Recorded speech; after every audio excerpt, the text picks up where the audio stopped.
ನೋಡ್ರಿ, ಈಗ SSC GD ಬಗ್ಗೆ ನಿಮಗೆ ಮಾಹಿತಿ ಕೊಡತ್ತೇನೆ. ಈಗ SSC GD ಅಂದರೆ SSC ಅಂದರೆ ಸ್ಟಾಫ್ ಸೆಲೆಕ್ಷನ್ ಕಮಿಷನ್ ಅಂತೀವಿ. ಅದರಲ್ಲಿ ಯಾವ್ಯಾವ ಬರ್ತಾವಪ್ಪ ಅಂದ್ರೆ BSF, CRPF, CISF, Assam rifle, ITBP, SSB, SSF ಇವೆಲ್ಲ ಬರ್ತಾವೆ ಅದ್ರಾಗ. ಆಮೇಲೆ ಈಗಾಗಲೇ ಇದು ನವಂಬರ್ ಎಷ್ಟು ತಾರೀಕು ರೀ? ನವಂಬರ್ 24ರಿಂದ ಡಿಸೆಂಬರ್ 28ರವರೆಗೆ ಆನ್ಲೈನ್ ಅರ್ಜಿ ಹಾಕೋ ಡೇಟ್ ಈಗಾಗಲೇ ಹೇಳಿದ್ದಾರೆ. ಅಂದರೆ ನೋಟಿಫಿಕೇಷನ್ ಬರೋದು ನವಂಬರ್ 24ಕ್ಕೆ ಬರ್ತದೆ. ಆನ್ಲೈನ್ ಅರ್ಜಿ ಹಾಕೋದು ಅವಾಗ ಸ್ಟಾರ್ಟ್ ಆಗ್ತದೆ. ನೀವು SSC GDಗೆ ಅರ್ಜಿ ಹಾಕುವಂಥ ಅಭ್ಯರ್ಥಿಗಳು ಏನು ರೆಡಿ ಇರಬೇಕಂದ್ರೆ ನೀವು ಅಲ್ಲಿ ಮಾರ್ಕ್ಸ್ ಕಾರ್ಡ್ ಅಂತೂ ನಿಮ್ದು ಇರ್ತದೆ. ಆಮೇಲೆ ಫೋಟೋ, ಆಮೇಲೆ LC, ಇವು 3 ಆದಮೇಲೆ ನೆಕ್ಸ್ಟ್ ಬರೋದು ಏನಪ್ಪ ಅಂದ್ರೆ ಡೊಮೆಶಿಯಲ, ರೆಸಿಡೆನ್ಷಿಯಲ, ಕಾಸ್ಟ್, ಇವು 3 ಇಷ್ಟ ಬರ್ತದೆ ರೀ. ನಿಮ್ಗೆ ಆರ್ಮಿ ಒಳಗೆ ಭಾಳ ಡಾಕ್ಯುಮೆಂಟ್ ಬರ್ತಾವೆ. SSC GD ಒಳಗೆ ಭಾಳ ಇಲ್ಲ. ರೆಸಿಡೆನ್ಷಿಯಲ, ಕಾಸ್ಟ್, ಡೊಮೆಶಿಯಲ ಇವು 3 ಮಾತ್ರ ಬರ್ತಾವೆ. ಯಾರಾದರೂ ತೆಗಿಸೋರಿದ್ರೆ ಅಡ್ವಾನ್ಸಾಗಿ ತೆಗಿಸಿಟ್ಕೋರಿ, ಇನ್ನೂ ಟೈಮ್ ಅದ ನಿಮ್ಗೆ. ಯಾರೂ ಇಲ್ಲ ಅವ್ರು ತೆಗಿಸಿಟ್ಕೋರಿ. ಇವು 3 ಇಂಪಾರ್ಟೆಂಟ್ ರೀ: ಡೊಮೆಶಿಯಲ, ರೆಸಿಡೆನ್ಷಿಯಲ, ಕಾಸ್ಟ್. ಆಮೇಲೆ ಫೋಟೋ, ಮಾರ್ಕ್ಸ್ ಕಾರ್ಡ್, LC ಅಂತೂ ನಿಮ್ಮ ಹತ್ರ ಇರ್ತಾವೆ. ಆಮೇಲೆ ಆನ್ಲೈನ್ ಅರ್ಜಿ ಹಾಕೋ ಮುಂದೆ ಅಲ್ಲಿ ಯಾವ ರೀತಿ ಇರ್ತದಪ್ಪ ಅಂದ್ರೆ SSC ಒಳಗೆ ಹೇಳ್ತೀನಿ ನಿಮ್ಗೆ. ಆನ್ಲೈನ್ ಅರ್ಜಿ ಹಾಕೋ ಮುಂದೆ ಚಾಯ್ಸಿಂಗ್ ಇರ್ತಾವೆ ರೀ. ಚಾಯ್ಸಿಂಗ್ ಇರ್ತಾವೆ, 5 ಚಾಯ್ಸಿಂಗ್ ಇರ್ತಾವೆ ನಿಮ್ಗೆ. ಚಾಯ್ಸಿಂಗ್ ಅಂದರೆ ಉದಾಹರಣೆ ನಿಮ್ಗೆ BSF ಇಂಟ್ರೆಸ್ಟ್ ಇರ್ತದೆ. ನಮಗೆ BSF ಬೇಕಂದ್ರೆ 1 ನಂಬರ್ BSF ಅಂತ ಹಾಕೋದು. ಆಮೇಲೆ ನೆಕ್ಸ್ಟ್ ನಂತರ CRPF ಬೇಕಂದ್ರೆ CRPF, CISF, Assam rifle, ITBP, SSB ನಿಮ್ಗೆ ಯಾವ ಬೇಕು ಚಾಯ್ಸಿಂಗ್ ಇರ್ತಾವೆ 5. ಅಂದರೆ ಫಸ್ಟ್ ನೀವು ಅದಕ್ಕೆ ಪ್ರಿಫರೆನ್ಸ್ ಕೊಡ್ತೀರಿ ಅಂತ. ಒಬ್ಬೊಬ್ರು CRPF ಅಂತಾರೆ, ಒಬ್ಬೊಬ್ರು CISF ಅಂತಾರೆ, ಒಬ್ಬೊಬ್ರು ಅಸ್ಸಾಂ ರೈಫಲ್ಸ್ ಅಂತಾರೆ. ಈ ರೀತಿ ಇರ್ತದೆ. ಅದಕ್ಕೆ ನಿಮ್ಗೆ ಯಾವ್ದು ಬೇಕು ನೋಡಿಕೊಂಡು ಕರೆಕ್ಟಾಗಿ ಚಾಯ್ಸಿಂಗ್ ನೀವು ಮಾಡಬೇಕು. ಮಾಡಿದ ಮೇಲೆ ಆನ್ಲೈನ್ ಅರ್ಜಿ ಹಾಕ್ತೀರಿ. ಆನ್ಲೈನ್ ಅರ್ಜಿ ಹಾಕಿದ ಮೇಲೆ ನೆಕ್ಸ್ಟ್ ಬರೋದು ಏನಪ್ಪ ಅಂದ್ರೆ ಫಸ್ಟ್ಗೆ ಎಕ್ಸಾಮ್ ರೀ. ನಿಮಗೆಲ್ಲ ಗೊತ್ತಿಗೆ ಎಲ್ಲ ಪೇಪರ್ಗಳು ಎಲ್ಲ ಇದನ್ನ ಏನು ಮಾಡತ್ತಾರೆ ಅಂದ್ರೆ ಎಲ್ಲ ಎಕ್ಸಾಮ್ನ ಫಸ್ಟಿಗೆ ಮಾಡತ್ತಾರೆ. ಇಲ್ಲಿಯೂ ಕಂಪ್ಯೂಟರ್ ಬೇಸ್ಡ್ ಎಕ್ಸಾಮ್ನ ಇರ್ತದೆ. ಈಗ ಆರ್ಮಿದು ಕಂಪ್ಯೂಟರ್ ಬೇಸ್ಡ್ ಎಕ್ಸಾಮ್ ಅದ. ಅದೇ ರೀತಿಯಾಗಿ SSC GDನೂ ಸಹಿತ ಕಂಪ್ಯೂಟರ್ ಬೇಸ್ಡ್ ಎಕ್ಸಾಮ್ ಅದ. ಇಲ್ಲಿ ಕ್ವಶನ್ ಪೇಪರ್ ಪ್ಯಾಟರ್ನ್ ಯಾವ ರೀತಿ ಇರ್ತದಪ್ಪ ಅಂದ್ರೆ ಇಲ್ಲಿ ಇಂಗ್ಲೀಷ್ ಗ್ರಾಮರು 20 ಕ್ವಶನ್ ಇರ್ತಾವೆ ರೀ. ಇಂಗ್ಲೀಷ್ ಗ್ರಾಮರ್ ಮೇಲೆ 20 ಕ್ವಶನ್. ಒಂದು ಕ್ವಶನ್ಗೆ ಎಷ್ಟು ಮಾರ್ಕ್ಸ್ ಅಂದ್ರೆ 2 ಮಾರ್ಕ್ಸ್ ರೀ. ಒಂದು ಕ್ವಶನ್ಗೆ 2 ಮಾರ್ಕ್ಸು. ಕ್ವಶನ್ ಎಷ್ಟು ಇರ್ತಾವೆ ಅಂದ್ರೆ ಇಂಗ್ಲೀಷ 20 ಇರ್ತಾವೆ. ಆಮೇಲೆ ನೆಕ್ಸ್ಟ್ ಜನರಲ್ ನಾಲೆಜ್ ಅದು 20 ಕ್ವಶನ್ ರೀ. 20 ಕ್ವಶನ್ ಅಂದ್ರೆ 2 ಮಾರ್ಕ್ಸ್ ಅಂದ್ರೆ 40 ಮಾರ್ಕ್ಸ್. ನೆಕ್ಸ್ಟ್ ಬರೋದು ಮ್ಯಾಥ್ಸ್ ರೀ. ಮ್ಯಾಥ್ಸು ಎಷ್ಟು ಇರ್ತೈತೆ ಅಂದ್ರೆ 20 ಕ್ವಶನ್ಗೆ 40 ಮಾರ್ಕ್ಸ್. ನೆಕ್ಸ್ಟ್ ಬರೋದು ಯಾವುದಂದ್ರೆ ಮೆಂಟಲ್ ಎಬಿಲಿಟಿ, ಮಾನಸಿಕ ಸಾಮರ್ಥ್ಯ. ಅವು 20 ಕ್ವಶನ್ ಇರ್ತಾವೆ. 20ಕ್ಕೆ 40 ಮಾರ್ಕ್ಸ್ ಇರ್ತದೆ. ಟೋಟಲ್ ಎಷ್ಟು ಅಂದರೆ 80 ಕ್ವಶನ್ ಇರ್ತಾವೆ. ಟೋಟಲ್ ಎಷ್ಟು ಇರ್ತಾವೆ? 80 ಕ್ವಶನ್ ಇರ್ತಾವೆ. 80 ಕ್ವಶನ್ಗೆ ಮಾರ್ಕ್ಸ್ ಎಷ್ಟಾಕೈತೆ ಅಂದ್ರೆ 160 ಮಾರ್ಕ್ಸ್ ಆಗ್ತದೆ. ಟೋಟಲ್ 2 ಮಾರ್ಕ್ಸ್ ಹಿಡಿದ್ರೆ 160 ಮಾರ್ಕ್ಸ್. ಆಮೇಲೆ ನೆಕ್ಸ್ಟ್ ಬರೋದು ಏನಪ್ಪ ಅಂದ್ರೆ ಇಲ್ಲಿ ಮೈನಸ್ ಸಿಸ್ಟಮ್ ಅದ. ನಿಮ್ಗೆ ಗೊತ್ತಿರಲಿ, ಆರ್ಮಿ ಒಳಗೂ ಮೈನಸ್ ಸಿಸ್ಟಮ್ ಅದ. ಆಮೇಲೆ SSC GD ಒಳಗೂ ಸಹಿತ ಮೈನಸ್ ಸಿಸ್ಟಮ್ ಅದ. ಅಲ್ಲಿ ಎಷ್ಟು ಮೈನಸ್ ಆಕೈತೆ ಅಂದ್ರೆ ಒಂದು ತಪ್ಪು ಹಾಕಿರಿ ಅಂದ್ರೆ ಅರ್ಧ ಮಾರ್ಕ್ಸ್ ಕಟ್ ಆಕೈತೆ ರೀ. ಒಂದು ತಪ್ಪು ಹಾಕಿರ ಅರ್ಧ ಮಾರ್ಕ್ಸ್ ಕಟ್ ಆಗ್ತದೆ. ನಿಮ್ಗೆಲ್ಲರಿಗೂ ಗೊತ್ತಿರಲಿ. ಇದು ಎಕ್ಸಾಮ್ದಾಯಿತು. ಎಕ್ಸಾಮ್ ಆದಮೇಲೆ ನೆಕ್ಸ್ಟ್ ಏನು ಮಾಡ್ತಾರಪ್ಪ ಅಂದರೆ SSC GD ಒಳಗೂ ಫಸ್ಟ್ ಒಂದು ಮೆರಿಟ್ ಲಿಸ್ಟ್ ಬಿಡ್ತಾರೆ. ಆರ್ಮಿ ಒಳಗೆ ಹೆಂಗೆ ಬಿಡ್ತಾರೆ ಅದೇ ರೀತಿಯೇ SSC GD ಒಳಗೆ ಬರ್ತದೆ. ಫಸ್ಟ್ ಮೆರಿಟ್ ಲಿಸ್ಟ್ ಬಿಟ್ಟು ಅದ್ರ ಮೇಲೆ ಫಿಸಿಕಲ್ ಕರೀತಾರೆ ರೀ. ಫಿಸಿಕಲ್ ಎಷ್ಟು ಇರ್ತೈತಪ್ಪ ಅಂದ್ರೆ ಇಲ್ಲಿ ನಿಮ್ಗೆ ಎಲ್ಲರಿಗೂ ಗೊತ್ತಿರಲಿ, ಬಾಯ್ಸ್ ಎಷ್ಟು ಇರ್ತೈತಪ್ಪ ಅಂದ್ರೆ 5 ಕಿಲೋಮೀಟ್ರ್ ರನ್ನಿಂಗ್ ಇರ್ತದೆ. 5 ಕಿಲೋಮೀಟ್ರ್ ರನ್ನಿಂಗ ಎಷ್ಟು ಟೈಮ್ ಒಳಗೆ ಓಡಬೇಕಂದ್ರೆ 24 ನಿಮಿಷ ಒಳಗಡೆ ಓಡಬೇಕು. 5 ಕಿಲೋಮೀಟ್ರ್ 24 ನಿಮಿಷ ಒಳಗಡೆ ಓಡಬೇಕು. ಇಲ್ಲಿ ಯಾವುದೇ ರೀತಿ ಮಾರ್ಕ್ಸ್ ಇರೋಂಗಿಲ್ಲ. ಗೊತ್ತಾಗದ್ರಿ ಎಲ್ಲರಿಗೂ? ರನ್ನಿಂಗ್ ಮಾರ್ಕ್ಸ್ ಇರೋಂಗಿಲ್ಲ, ಪಾಸಿಂಗ್ ಅಷ್ಟೇ ರೀ 5 ಕಿಲೋಮೀಟ್ರ್. ಆಮೇಲೆ ಲೇಡೀಸ್ ನೋಡಿರಿ, ಲೇಡೀಸ್ ಎಷ್ಟು ಇರ್ತೈತಪ್ಪ ಅಂದ್ರೆ 1600 ಮೀಟ್ರ್ ಇರ್ತದೆ. 1600 ಮೀಟ್ರ್ ರನ್ನಿಂಗನ್ನು ಎಷ್ಟು ಟೈಮ್ದಾಗ ಓಡ್ಬೇಕಂದ್ರೆ 8.5 ನಿಮಿಷನಾಗ ಓಡ್ಬೇಕು ರೀ. 8 ನಿಮಿಷ 30 ಸೆಕೆಂಡ್ ಒಳಗೆ ಓಡಬೇಕು ಲೇಡೀಸ್ ರನ್ನಿಂಗು. ಆಮೇಲೆ ಇದನ್ನು ಬಿಟ್ಟು ನೋಡಿರಿ, ಬೇರೆ ಹೈ ಜಂಪ, ಲಾಂಗ್ ಜಂಪ ಏನೂ ಇರೋಂಗಿಲ್ಲ. ಮೇನ್ ರನ್ನಿಂಗ್ ಒಂದೇ ತೊಗೋತಾರೆ SSC GD ಒಳಗೆ. ರನ್ನಿಂಗ್ ಒಂದೇ ತೊಗೋತಾರೆ. ರನ್ನಿಂಗ್ ಒಂದು ಆದ್ರೆ ಮುಗೀತು ರೀ, ಫಿಸಿಕಲ್ ಆಯಿತು. ನೆಕ್ಸ್ಟ್ ಬರೋದು ಏನಪ್ಪ ಅಂದ್ರೆ ಹೈಟ, ವೇಟ, ಚೆಸ್ಟ್. ಹೈಟ, ವೇಟ, ಚೆಸ್ಟ್ ಎಟ್ಟಿರ್ಬೇಕಪ್ಪ ಅಂದ್ರೆ ನೀವು SSC GDಗೆ ಅರ್ಜಿ ಹಾಕೋಂಥವ್ರು ಬೈಜ ಹೈಟ 170 ಸೆಂಟಿಮೀಟ್ರ್ಗಿಂತ ಮೇಲೆ ಇರಬೇಕು. 170 ಸೆಂಟಿಮೀಟ್ರ್ಗಿಂತ ಮೇಲೆ ಇರಬೇಕು. ಅದೇ ರೀತಿಯಾಗಿ ST ಅಭ್ಯರ್ಥಿಗಳಿಗೆ, ST ರೀ, SC ಇಲ್ಲ, ಗೊತ್ತಿರಲಿ ನಿಮ್ಗೆಲ್ಲರಿಗೂ. SC ಇಲ್ಲ, ST ಅಭ್ಯರ್ಥಿಗಳಿಗೆ ಮಾತ್ರ ಎಷ್ಟಿರ್ತೈತೆ ಅಂದ್ರೆ 162.5 ಸೆಂಟಿಮೀಟ್ರ್ಗಿಂತ ಹೆಚ್ಚಿಗೆ ಇರಬೇಕು. ಅಂದ್ರೆ 162 ಸೆಂಟಿಮೀಟ್ರ್ಗಿಂತ ಹೆಚ್ಚಿಗೆ ಇರಬೇಕು. ಅದು ST ಅಭ್ಯರ್ಥಿಗಳಿಗೆ ಮಾತ್ರ. ಅದೇ ರೀತಿಯಾಗಿ ಚೆಸ್ಟ್ ಎಷ್ಟು ಬರಬೇಕಪ್ಪ ಅಂದರೆ 80ರಿಂದ 85. ಚೆಸ್ಟ್ ನಾರ್ಮಲಾಗಿ 80 ಬರಬೇಕು, ವಿಸ್ತಾರ ಮಾಡಿದಾಗ 85 ಬರಬೇಕು. ಅದೇ ರೀತಿಯಾಗಿ ಹೈಟ್ ತಕ್ಕಂತೆ ವೇಟ್ ಇರಬೇಕು. ಗೊತ್ತಾಯ್ತಲ್ಲ, ಹೈಟ್ ತಕ್ಕಂತೆ ವೇಟ್ ಇರಬೇಕು. ಆಮೇಲೆ ಲೇಡೀಸ್ ಹೈಟ್ ಎಷ್ಟು ಇರ್ತೈತಪ್ಪ ಅಂದ್ರೆ, ಲೇಡೀಸ್ ನೋಡಿರಿ ನಿಮ್ದು ಎಷ್ಟು ಹೈಟ್ ಬರ್ತೈತಪ್ಪ ಅಂದ್ರೆ 157 ಸೆಂಟಿಮೀಟ್ರ್ಗಿಂತ ಹೆಚ್ಚಿರಬೇಕು. ಆರ್ಮಿದು ಎಷ್ಟೈತ್ರಿ? 162 ಮೇಲೆ ಇರ್ಬೇಕು. ಆರ್ಮಿ ಹೋಗ್ಕನಂದ್ರೆ SSC GD ಹೋಗ್ಕನಂದ್ರೆ 157ಕ್ಕಿಂತ ಹೆಚ್ಚಿರ್ಬೇಕು. ಪೊಲೀಸ್ ಕಾನ್ಸ್ಟೇಬಲ್ ನೀವು ಯಾವುದೇ ಹಾಕ್ರಿ ಲೇಡೀಸ್ 157 ಮೇಲೆ ಐತ್ರಿ. ಈಗ ಆರ್ಮಿ ಒಂದು ಹೈಟ್ ಹೆಚ್ಚು ಮಾಡಿದ್ದು, ಇದೊಂದು ಗೊತ್ತಿರಲಿ ನಿಮಗೆ. ಆಯಿತು. ನೆಕ್ಸ್ಟ್ ಫಿಸಿಕಲ್ ಪಾಸ್ ಹಾಕಿರಿ. ಫಿಸಿಕಲ್ ಪಾಸ್ ಆದಮೇಲೆ ನೆಕ್ಸ್ಟ್ ಸ್ಟೇಜ್ ಏನು ಬರ್ತೈತಪ್ಪ ಅಂದ್ರೆ ಮೆಡಿಕಲ್ ಬರ್ತದೆ. SSC GD ಒಳಗೂ ಮೆಡಿಕಲ್ ಬರ್ತದೆ. ಆಮೇಲೆ ಆರ್ಮಿ ಒಳಗೆ ಹೆಂಗಿರ್ತದೆ, ಅಲ್ಲೇ ಫಿಸಿಕಲ್ ತೊಗೊಂಡು ಅದೇ ಗ್ರೌಂಡ್ನಾಗ ಮರದನ್ನ ಏನು ಮಾಡ್ತಾರಪ್ಪ ಅಂದ್ರೆ ಮೆಡಿಕಲ್ ಮಾಡ್ತಾರೆ. ಆದರೆ SSC GD ಹಂಗಿರಂಗಿಲ್ಲ ರೀ. ಇದಕ್ಕೆ ಟೈಮ್ ಭಾಳ ಹೋಗ್ತದೆ ರೀ. 1 ವರ್ಷ ಗಂಟಲೆ ಟೋಟಲ್ ಹೋಗ್ತಾವೆ. ಫಸ್ಟ್ ಎಕ್ಸಾಮ್ ಆದಮೇಲೆ ಮತ್ತೆ ತಿಂಗಳು 2 ತಿಂಗಳು ಬಿಟ್ಟು ಫಿಸಿಕಲ್ ಆದಮೇಲೆ ತಿಂಗಳ 2 ತಿಂಗಳು ಬಿಟ್ಟು ಮೆಡಿಕಲ್ಲ. ಹಿಂಗೆ ಟೈಮ್ ಲೆಂತ್ ಇರ್ತೈತಿ. ನಿಮ್ಗೆಲ್ಲರಿಗೂ ಗೊತ್ತಿರಲಿ, ಟೈಮ್ ಲೆಂತ್ ಇರ್ತದೆ. ಆಮೇಲೆ ನೆಕ್ಸ್ಟ್ ಅಲ್ಲಿ ಮೆಡಿಕಲ್ ಒಳಗೆ ಆರ್ಮಿಗೂ ಮತ್ತು SSC GDಗೂ ಏನು ಡಿಫ್ರೆನ್ಸ್ ಐತಪ್ಪ ಅಂದ್ರೆ, ಮೆಡಿಕಲ್ ಒಳಗೆ ಆರ್ಮಿ ಒಳಗೆ ಟೋಟಲಿ ನೆಕೆಡ್ ಮಾಡಿ ಪೂರ್ಣ ಚೆಕ್ ಮಾಡ್ತಾರೆ ರೀ. ಆದ್ರೆ SSC GD ಒಳಗೆ ಆ ರೀತಿ ಇರಂಗಿಲ್ಲ. ಆಮೇಲೆ ಇಲ್ಲಿ ಹೊಸಾದು ಏನು ಬರ್ತೈತಿ, SSC GD ಒಳಗೆ ಹೊಸಾದು ಆರ್ಮಿ ಬಿಟ್ಟು ಹೊಸಾದು ಏನು ಚೆಕ್ ಮಾಡ್ತಾರಪ್ಪ ಅಂದ್ರೆ ಚೆಸ್ಟ್ ಎಕ್ಸ್ರೇ ಮಾಡ್ತಾರೆ. ಇಲ್ಲಿ ಆರ್ಮಿ ಒಳಗೆ ಚೆಸ್ಟ್ ಎಕ್ಸ್ರೇ ಮಾಡೋಂಗಿಲ್ಲ. SSC GD ಒಳಗೆ ಚೆಸ್ಟ್ ಎಕ್ಸ್ರೇ ಮಾಡ್ತಾರೆ. ಆಮೇಲೆ ನಿಮ್ಮ ಬ್ಲಡ್ ಯೂರಿನ್ನ ಚೆಕ್ ಮಾಡ್ತಾರೆ ರೀ. ಅದು ಚೆಕ್ ಮಾಡಿ ಫೈನಲ್ ಮಾಡ್ತಾರೆ. ಮತ್ತು ಉಳಿದೆಲ್ಲ ನಾರ್ಮಲಾಗಿ ಚೆಕ್ ಮಾಡ್ತಾರೆ. ಕಣ್ಣೊಳಗೆ ಕಲರ್ ಬ್ಯಾಂಡ್ಸ, ಆಮೇಲೆ ಡಿಸ್ಟೆನ್ಸ, ಇವೆರಡು ಚೆಕ್ ಮಾಡ್ತಾರೆ. ಆಮೇಲೆ ನೆಕ್ಸ್ಟ್ ಕಿವಿಯನ್ನು ಚೆಕ್ ಮಾಡ್ತಾರೆ. ಕಿವಿ ಅದು ಹೋಲ್ ಇತ್ತಂದ್ರೆ ಅದನ್ನು ಚೆಕ್ ಮಾಡ್ತಾರೆ. ಆಮೇಲೆ ಇಲ್ಲಿಯೂ ಹಲ್ಲುಗಳನ್ನ, ಮುಂದಿನ ಹಲ್ಲುಗಳನ್ನ ಚೆಕ್ ಮಾಡ್ತಾರೆ. ಆಮೇಲೆ ಕೈಗಳನ್ನ ಚೆಕ್ ಮಾಡ್ತಾರೆ. ಮೊಣಕೈ ಬೆಂಡ್ ಇರಬಾರ್ದು, ಒಬ್ಬೊಬ್ರು ಹೆಚ್ಚು ಕಮ್ಮಿ ಇರ್ತಾವೆ. ಕೈಗಳನ್ನ ಚೆಕ್ ಮಾಡ್ತಾರೆ. ಆಮೇಲೆ ನೆಕ್ಸ್ಟ್ 2 ಕಾಲು ಮೊಳಕಾಲು ಕೂಡಬಾರ್ದು, ಅದನ್ನು ಚೆಕ್ ಮಾಡ್ತಾರೆ. ಆಮೇಲೆ ಹಿಂದಿನ ನರ ಎಳಬಾರ್ದು, ಅದನ್ನು ಚೆಕ್ ಮಾಡ್ತಾರೆ. ಆಮೇಲೆ ಚಪ್ಪಟೆ ಪಾದನೂ ಚೆಕ್ ಮಾಡ್ತಾರೆ. ಮೇನ್ ಅಂದರೆ ಇವರಿ ಇಷ್ಟ ಮೇನ್ ಇರ್ತದೆ.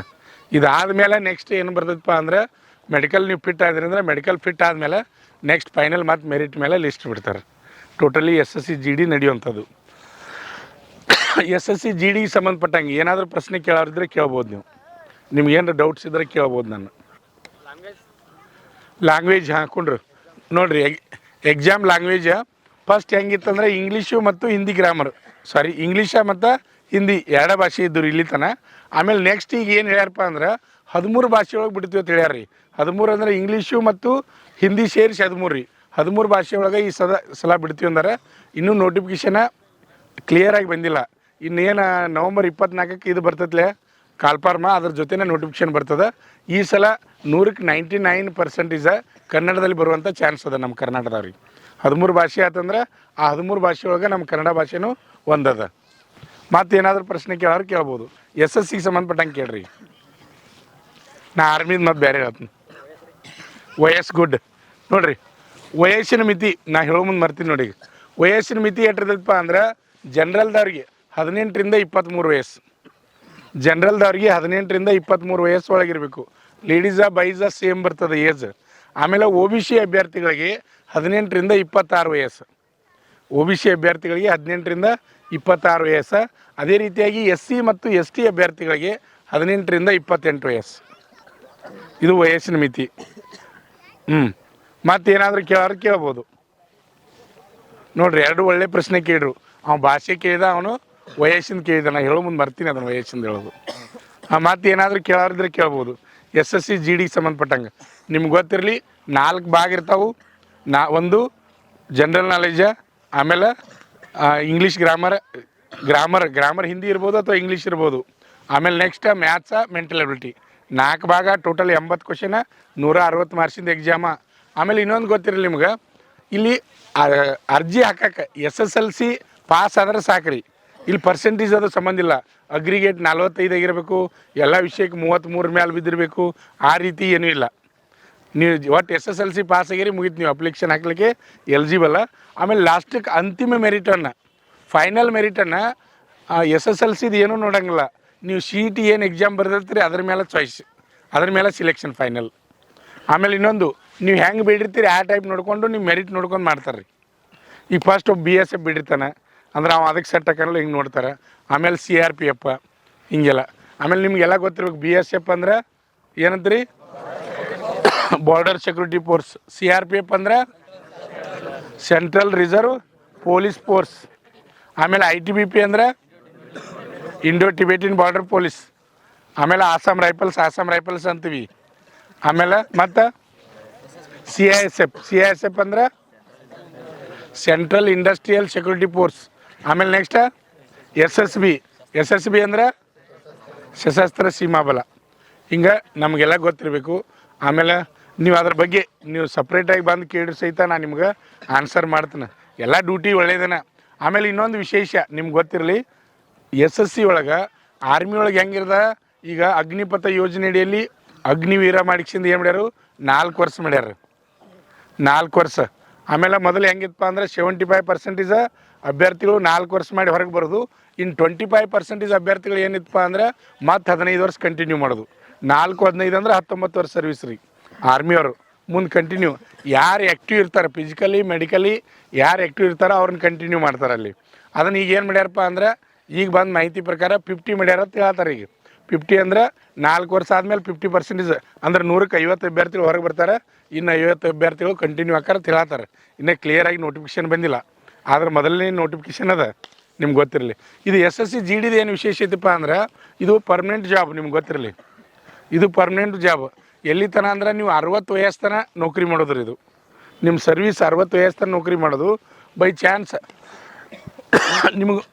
ನಿಮಗೆ ಮಾಡೋಕೆ ಆಗೋದಿಲ್ಲಪ್ಪ ಅಂದ್ರೆ ನೀವು 20 ವರ್ಷಕ್ಕೆ ವಾಲಂಟಿಯರ್ ರಿಟೈರ್ಮೆಂಟ್ ತೊಗೊಂಬರ್ಬೋದು ರೀ.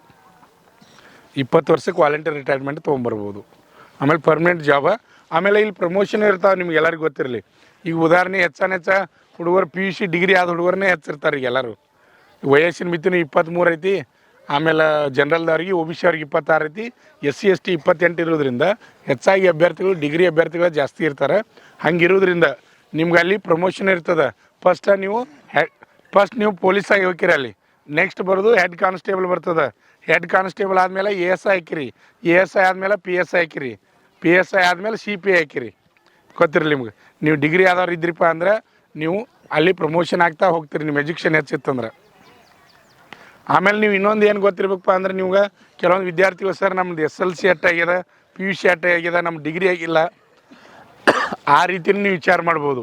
ಆ ರೀತಿ ಇದ್ದಂಥ ಅಭ್ಯರ್ಥಿಗಳು ನೀವು ಸಿಲೆಕ್ಷನ್ ಆದಮೇಲೆ ಟ್ರೈನಿಂಗ್ ಮುಗಿಸಿದ ಮೇಲೆ, ಟ್ರೈನಿಂಗ್ ಚಾಲೋ ಇದ್ದಾಗಿರಂಗಿಲ್ಲ, ನಿಮ್ಮ ಟ್ರೈನಿಂಗ್ ಮುಗಿಸಿದ ಮೇಲೆ ನೀವು ಎಕ್ಸ್ನಲ್ ಆಗಿ ಏನು ಮಾಡ್ಬೋದು ಅಂದ್ರೆ ಎಕ್ಸಾಮ್ಗಳನ್ನ ಕುಂಡಿರ್ಬೋದು ರೀ. ಎಕ್ಸ್ನಲ್ PUC ಕುಂಡ್ರಿ, ಎಕ್ಸ್ನಲ್ ಡಿಗ್ರಿ ಕುಂಡ್ರಿ, ಅವ್ರ ಸರ್ಟಿಫಿಕೇಟು ಸಹಿತ ನಿಮ್ಗೆ ಅಲ್ಲಿ ಹಿಡಿತಾರೆ ರೀ, ತೊಗೋತಾರೆ. ಏನು ತೊಂದರೆ ಇಲ್ಲ. ಜಾಬ್ ಇದ್ದವ್ರಿಗೆ ಎಕ್ಸ್ನಲ್ ಇರ್ತದೆ ರೀ, ರೆಗ್ಯುಲರ್ ಮಾಡೋಕ್ಕೆ ಬರೋಂಗಿಲ್ಲ.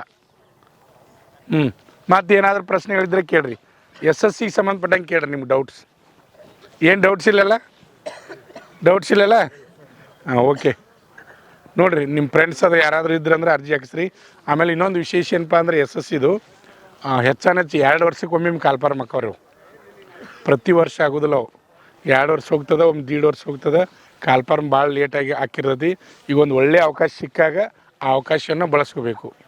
ಆಮೇಲೆ ಓದ್ಬೇಕು ರೀ. ಈಗಂತೂ ಮೆರಿಟ್ ಭಾಳ ಹೈ ಹೊಂಟದ. ಫಸ್ಟ್ ಹಿಂದಿಂದು ನೋಡಿದ್ರೆ, ಆಮೇಲೆ ಹೋದ ಸಲದ ರಿಸಲ್ಟ್ ನೋಡಿದ್ರೆ ಭಾಳ ಹೈ ಹೋಗ್ಯದ ಮೆರಿಟ. ನಿಮ್ಗೆ ಗೊತ್ತಿರಲಿ. ಯಾಕಂದ್ರೆ ಟೋಟಲ್ ಆಲ್ ಇಂಡಿಯಾ ಇರ್ತದೆ. ವೇಕೆನ್ಸಿ ಹೆಂಗೆ ಕರಿತಾರೆ ಅಂದ್ರೆ ಟೋಟಲ್ ಆಲ್ ಇಂಡಿಯಾ ಕರಿತಾರೆ ರೀ. ಆಲ್ ಇಂಡಿಯಾ ಈಗ 50,000ಕ್ಕಿಂತ ಹೆಚ್ಚಿಗೆ ಅಂದಾರೆ ರೀ. ಸೀಟ್ ಹೆಚ್ಚಿಗೆ ಆಗ್ಬೋದು.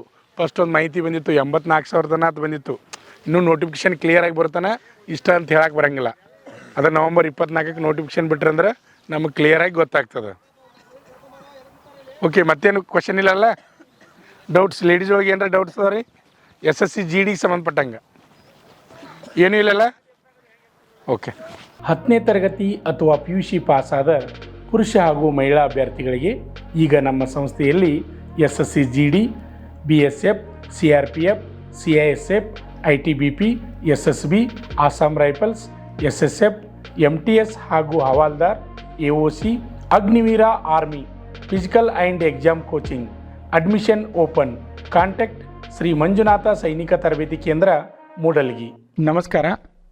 ಪಾಲಕರ ಆಶೀರ್ವಾದ, ಯುವಕರ ಪ್ರೋತ್ಸಾಹದಿಂದ ನಮ್ಮ ಸಂಸ್ಥೆ 2004ರಲ್ಲಿ ಪ್ರಾರಂಭವಾಗಿ ಈಗ 2023ಕ್ಕೆ 19ನೇ ವರ್ಷದಲ್ಲಿ ಮುನ್ನಡೀತಾ ಇದೆ. ಈಗ ನಮ್ಮ ಸಂಸ್ಥೆಯಲ್ಲಿ ತರಬೇತಿ ಪಡೆದಂಥ ಅಭ್ಯರ್ಥಿಗಳು ಸುಮಾರು 10,584 ಅಭ್ಯರ್ಥಿಗಳು ಇಂಡಿಯನ್ ಆರ್ಮಿ ಮತ್ತು ಪೊಲೀಸ್ ಇಲಾಖೆಯಲ್ಲಿ ಸೇವೆಯನ್ನು ಸಲ್ಲಿಸುತ್ತಿದ್ದಾರೆ. ಇದು ನಮಗೆ ಹೆಮ್ಮೆಯ ವಿಷಯ. ಆತ್ಮೀಯ ಯುವಕರೇ ಮತ್ತು ಪಾಲಕರೇ, ಇದೇ ರೀತಿ ಪ್ರೋತ್ಸಾಹ ನಮ್ಮ ಸಂಸ್ಥೆ ಮೇಲೆ ನಿಮ್ಮದು ಇರಲಿ. ಹೀಗೆ ನಮ್ಮ ಸಂಸ್ಥೆ ಬೆಳೆಯಲು ಸಹಕರಿಸಿ. ನಮಸ್ಕಾರ. ಪಾಲಕರ ಆಶೀರ್ವಾದ, ಯುವಕರೇ ಪ್ರೋತ್ಸಾಹದಿಂದ ಸರ್ಕಾರದಿಂದ ಮಾನ್ಯತೆ ಪಡೆದು ಕರ್ನಾಟಕದಲ್ಲಿ ಯಶಸ್ವಿಯಾಗಿ 18ನೇ ವರ್ಷದಲ್ಲಿ ಮುನ್ನಡೆಯುತ್ತಿರುವ ಸಂಸ್ಥೆಯಿಂದ ಇಂಡಿಯನ್ ಆರ್ಮಿಯಲ್ಲಿ Agniveer tradesman, Agniveer general duty, Agniveer clerk, Agniveer store keeper ಮತ್ತು ಟೆಕ್ನಿಕಲ್ ಹುದ್ದೆಗಳಿಗೆ 8ನೇ ತರಗತಿ, 10ನೇ ತರಗತಿ ಮತ್ತು ಪಿಯುಸಿ ಪಾಸಾದ ಅಭ್ಯರ್ಥಿಗಳಿಗೆ ಅಗ್ನಿವೀರ ಇಂಡಿಯನ್ ಆರ್ಮಿ ರ್ಯಾಲಿಯಲ್ಲಿ ಸೇರಬಯಸುವ ಅಗ್ನಿವೀರರಿಗೆ ಪೂರ್ವಭಾವಿಯಾಗಿ ದೈಹಿಕ ಹಾಗೂ ಲಿಖಿತ ಪರೀಕ್ಷೆಯ ಪೂರ್ವಭಾವಿ ತರಬೇತಿ ಕೊಡಲಾಗುವುದು. ವಿಮೆನ್ ಮಿಲಿಟರಿ ಪೊಲೀಸ್, ಸ್ಟೇಟ್ ಹಾಗೂ ಸೆಂಟ್ರಲ್ ಪೊಲೀಸ್ ಕಾನ್ಸ್ಟೇಬಲ್ ಮತ್ತು ಎಸ್ಎಸ್ಸಿ, ಜಿಡಿ ಹಾಗೂ ಮುಂದೆ ನಡೆಯುವ ಅಗ್ನಿವೀರ ಆರ್ಮಿ ರ್ಯಾಲಿಗೆ ಪುರುಷರ ಹಾಗೂ ಮಹಿಳಾ ಅಭ್ಯರ್ಥಿಗಳಿಗೆ ದೈಹಿಕ ಹಾಗೂ ಲಿಖಿತ ಪರೀಕ್ಷೆಯ ತರಬೇತಿ ಕೊಡಲಾಗುವುದು. ಹಾಸ್ಟೆಲ್ ಸೌಲಭ್ಯ ಕೂಡ ಇರುತ್ತೆ. ಸಂಪರ್ಕಿಸಿ ಶ್ರೀ ಮಂಜುನಾಥ ಸೈನಿಕ ತರಬೇತಿ ಕೇಂದ್ರ, ಮೂಡಲಗಿ, ತಾಲೂಕು ಮೂಡಲಗಿ, ಜಿಲ್ಲೆ ಬೆಳಗಾವಿ, ರಾಜ್ಯ ಕರ್ನಾಟಕ. ತರಬೇತಿ ಪಡೆಯಲು ಬರುವಾಗ 3 photo, Aadhaar card xerox, SSLC marks card xerox ಅಥವಾ ಟಿಸಿ ಜೆರಾಕ್ಸ್ ಮತ್ತು ಊಟ ಮಾಡಲು 1 ಪ್ಲೇಟ್ ಹಾಗೂ ಗ್ಲಾಸ್, ಜೊತೆಗೆ ಹಾಸಿಗೆ, ರನ್ನಿಂಗ್ ಶೂಸ್ ಮತ್ತು ತಮಗೆ ಬೇಕಾದ ಇತರೆ ವಸ್ತುಗಳಿನ ತಾವೇ ತರಬೇಕು. ಪ್ರವೇಶ ಪ್ರಾರಂಭವಾಗಿದೆ.